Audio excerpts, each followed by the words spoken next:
I'm Dan Shedd, sitting in for your host Kevin Price here on The Price of Business. Today we have Jeffrey Palermo, CEO of ClearMeasure.com, who wrote an article called "When You Have to Reach the CEO," featured on PriceOfBusiness.com. How are you doing, Jeffrey? I'm doing great. Good morning. How are you, sir? I'm doing pretty well. So, please explain your article. Sure. Well, the question that a lot of people have is how do I sell to the CEO? How do I approach the CEO? And there's a lot of interesting things to consider there. In our firm, ClearMeasure, we're a custom software engineering firm, and we serve a very specific niche in the business community when we're thinking about our customers and the CEO. And every sizable firm, how we approach them, has a software package to perform the repeatable process in their business. And then there's this company's secret sauce, what makes them different, how they stitch together processes that may be standard across their industry into a whole that makes them really unique in the marketplace. And for that, there's no software package because at this level, they're one of a kind. And this is where we come in and upgrade their existing systems so that they can increase revenue, create new revenue streams, or drastically reduce cost and waste, and essentially make them more money. What these CEOs are worried about is their revenue, their cost, their profit. They're responsible for a P&L, and this could be the CEO of a mid-sized company, or this could be a business unit leader or a general manager, president of a particular business unit that's a part of a Fortune 500 company.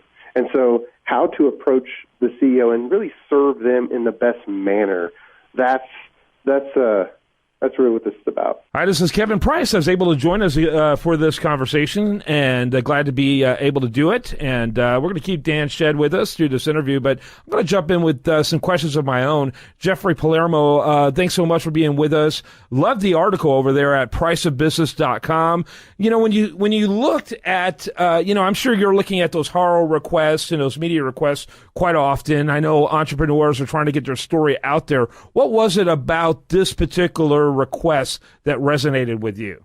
Well, what resonated is that everyone talks about selling high and selling to the CEO, and we talk about that internally all the time, but it's less about selling to the CEO and more about that our business lives with the executives of the company. And it's not just about the CEO, it's about being responsible for a profit and loss statement of growing revenue, increasing revenue, and then making sure that costs don't grow as fast as the revenue is growing so the profit is stable and on the uptick over time. And that's where our business lives, and so that's why it was interesting. Right. And you feel like why is the pitch to the CEO more effective than other people in the organization? Well, if you think about it as a pitch to the CEO, then it's only effective because they tend to have more authority. We don't tend to think about it as a pitch. We tend to think about as aligning with what they're trying to do, which is to grow a financially healthy firm. And oftentimes, every individual manager or department manager cares about their own business function, but the CEO or general manager or business unit president is where it finally comes together and brings everything together so that when the whole picture is assembled, we're operating better every day, making more money. And our firm, we're a software engineering firm. You're very technical in nature. You might squirrel us away in the IT department, but we focus on just the systems that really help with the revenue streams, the costs, and operating a financially viable company every day. And so the CEO, their interests are aligned in that very space, and that's why it tends to be more appropriate for us to have conversations at that level. Right. So what it comes down to is the value of that level of relationship. And let's face it, the CEO has a strategic interest that no one else in the company has. Right. And oftentimes the CEO is the only one who has compensation or actual bonuses that are tied to the overall company or business unit's profitability. Everybody else, for instance, a marketing director, very different goals. Yeah. Oh, in fact, everyone except for the CEO often have performance requirements that are fairly abstract. The only one who really has, or often the only one who has, revenue growth as their link to income growth is the CEO or sales directors. It's really limited. It's a good point. Dan, you got a question? Yes.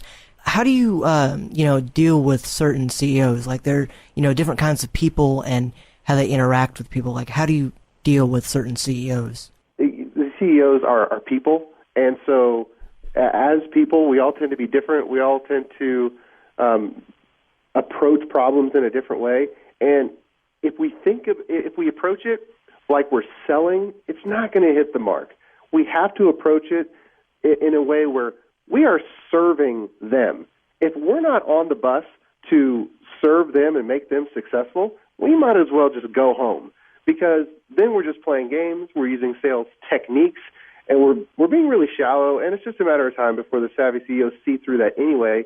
And so I know that there's firms out there like that, but we really stress, and we have core values internally about relationships and authenticity, and we really focus on being genuine and being a professional services firm and serving them. And once we have the mindset where we exist to make them successful, and that's the only way that they're going to care about talking to us or hiring us for anything, then we can understand where they are, understand where their goals are, and figure out how to work with them to make those goals happen. It's about them. It's not about us.